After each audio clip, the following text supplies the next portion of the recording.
Hi అండి, అందరూ ఎలా ఉన్నారు? అందరూ బాగుండాలి, అందులో నేను కూడా ఉండాలి. నేను మరి సరికొత్త వీడియోతో అయితే మీ ముందుకు వచ్చేసానండి. మన సికింద్రాబాద్లోని ఉజ్జయిని మహంకాళి అమ్మవారి గుడికి అయితే వచ్చానండి. ఒకసారి అమ్మవారి విశిష్టత గురించి అయితే మీకు వివరిస్తున్నాను, ఒకసారి వినండి. సికింద్రాబాద్లోని మనకి జనరల్ బజారు దుకాణాల మధ్య ఉజ్జయిని మహంకాళి అమ్మవారి ఆలయం అయితే ఉందండి.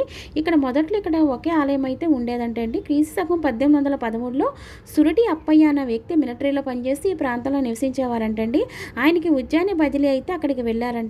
ఓసారి అక్కడ ఏమైందంటే కలరా వ్యాధి తీవ్రంగా బదిలీ చేసి చాలామంది అయితే మృత్యువాత పడ్డారంటండి, చనిపోయారంట. అప్పుడు అప్పయ్య గారు ఏం చేశారంటే ఉజ్జయిని మహంకాళి ఆలయానికైతే వెళ్ళి ఆ తల్లికైతే మొక్కుకున్నారంటండి. అమ్మ తల్లి, కలరా తగ్గిస్తే తన సొంత ఊరిలో ఆలయం నిర్మిస్తానని కోరుకోగానే కలరా తగ్గుముఖం పట్టిందంటండి. మొక్కు ప్రకారం 2 ఏళ్ళ తర్వాత అయితే ఆయన తిరిగి వచ్చి తన స్వస్థలానికి వచ్చి అయితే అమ్మవారి విగ్రహాన్ని అయితే తయారు చేయించి ఒక వేప చెట్టు కింద అయితే పెట్టి పూజించేవారంటండి.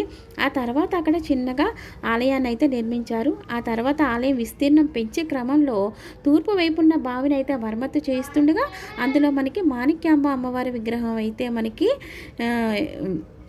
దొరికిందంటే అండి. అమ్మవారి విగ్రహం అయితే అమ్మవారి ఆనతి ప్రకారం అమ్మవారి విగ్రహం ప్రక్కనే మన మాణిక్యాంబ అమ్మవారి విగ్రహాన్ని అయితే ప్రతిష్ఠించారంటండి. అప్పటి నుండి ఇప్పటి వరకు అయితే మనకి నిత్య పూజలు అయితే అమ్మవారికి జరుగుతూ ఉన్నాయండి. ఇక్కడ అమ్మవారి చేతుల్లో ఖడ్గం, మరో చేతిలో అయితే బర్ణితో మనకి అమ్మవారి దర్శనమిస్తుందండి. ముందున్న వేప చెట్టుని అలాగే ఉంచి చుట్టుపక్కల అయితే ఆలయాన్ని అయితే బాగా నిర్మించారండి. ఈ ఉపాలయంలో మనకి ఈశ్వర సంభూతులైన వీరభద్రస్వామి చతుర్భుజాలతో మనకి ఎదురుగా నందీశ్వరులతో దర్శనమిస్తారండి. మనకి ఇక్కడ ఆషాఢంలో 3వ ఆదివారం అయితే మహంకాళి బోనాలు అయితే తీస్తారండి.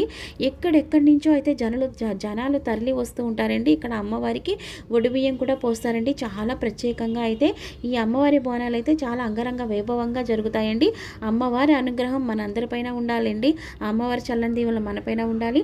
అలాగే ఇక్కడ బోనాలు మర్నాడు జరిగే రంగం కూడా చాలా ప్రసిద్ధి అండి. థ్యాంక్ యూ సో మచ్ అండి.